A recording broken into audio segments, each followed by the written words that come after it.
Hello and welcome to another edition of the OCVarsity Hoop Show. I'm your host, Jonathan Khamis. I'm being joined, as always, by Steve Fryer. Steve, how are you? I'm good. Well, hey, we're at a new school this week. Yeah, we've never been here to host the Hoop Show. Big thank you to Buena Park High School. More with the Coyotes later on. But first, we like to talk about our player of the week of the past week. And Steve, this is a player we've talked about quite a bit. Yeah, and Will Samork is just a junior at KZ Akpala over at Esperanza. 6'6", long-armed guy. 27 points in one game against Villa Park, 21 in another one. The guy is just amazingly good. He's already got an offer from UC Irvine. So we're here at Buena Park, right? Yeah. We're only going to talk about the Freeway League on the show. No, just kidding. We'll talk about the other leagues later on. But Buena Park has probably their biggest test of the season in the Freeway League because that is against Sonora, right. Steve, on Wednesday. The Raiders have perennially been the class of the Freeway League, winning the CIF championship last year. They're not as strong this year. The record indicates that. But this year, this may be Buena Park's time. Yeah, Sonora lost a lot of guys from last year's CIF championship team to graduation. Still have some guys, some pretty good guys here and there. It's a decent team, probably a playoff team. You know, in the old days, the team that always challenged Sonora in the last few years was Sunny Hills, a lot. And they're Troy, still up there. They're good. Yeah. But, you know, Buena Park, you always looked at them. They were going to go 0-10 in league. Not anymore. They could go 10-0 in league. Ooh. What a change they've had just in a couple or 3 years here with Coach Reichenberg and group. Really good looking athletes I'm watching in this practice. They're fast and they got a couple of big guys too.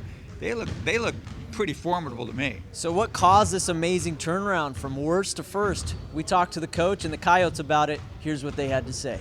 It's been a whole culture change, getting them to understand the commitment to the program, being on time to practice, proper uniform, just some of the small details that really make you successful. Kids have bought in. My first year, we were only good on defense, and then last year we were only good on offense. This team has the best of both worlds, so we're able to lock teams up and get over 70 points. We put in a lot more work than we used to. Our coaching staff has gotten a lot better. We've been able to mesh together as a team. We haven't beat Sonora in over I don't know how long, but hopefully Wednesday's going to be the biggest game of the year. Coach keep on telling us, hey, it's going to be the biggest game, so we just got to come out and be a hard-working team.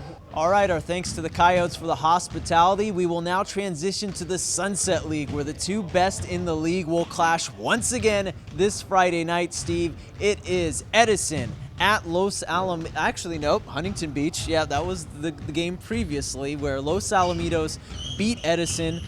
This time, Edison's home game. Yeah. The Chargers are second in the Sunset League. They've actually went on a winning streak since losing to the Griffins. And I was there last week when Edison had quite a nice victory against Fountain Valley. Randall Walker was really, really good down the stretch, Steve, with a steal and basket that sealed the deal for them. Meanwhile, Los Alamitos keeps rolling on. I think when these two teams get together, we're always in for an exciting game. Yeah, I agree. And definitely, the home field advantage could help out Edison some in this game because they only lost by a few points to Los Al at Los Al. Yeah. Worker had his usual big game. Pepe Garcia was pretty good for Los Al as well. And you mentioned Randall Walker. You know who's really sort of the key guy in maybe this basketball game at Edison on Friday will be Nate Matthews. Okay. Now, he's become a scorer of late, but really what he's known as is the lockdown defensive guy. He's the guy they're going to put on Worku and try and control him as much as they can and get some good buckets out of him too. Edison doesn't have the shooters they had last year or the year before, but in their gym, I bet they're going to be pretty good. They really want this game badly. Finally, Steve, Esperanza taking on Foothill. This is a Crestview League game. There's just limited games in the Crestview League, so every single game counts. It's no joke, guys. They'll meet again on February 9th of this year. So 2 games. These two teams look like they may be the best in the league. Steve, what do you expect? Well, like you were saying, it's a 4-team league, so you only got 6 league games. So every league game is very crucial.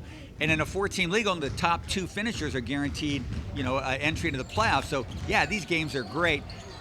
Great players in both teams. We talked about Akpala. Yes. Foothill's got their assortment of guys that are fantastic players. Very well coached by Van Cleve, Rusty Van Cleve. Esperanza's Mark Hill. All these guys are coaching their candidates every year. I tell you something too. We also got two of the better student sections that are going to be this game too, so it's going to be a fun atmosphere. But that's a game in itself. Oh yes. my gosh, and it's a decide competition, whatever you want to say.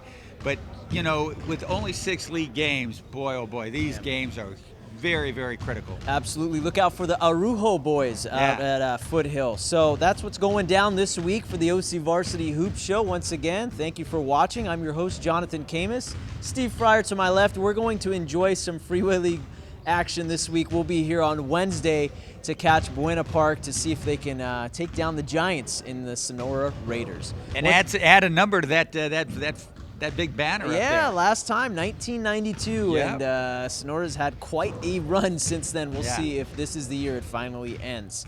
I'm your host, Jonathan Khamis, and thanks for watching.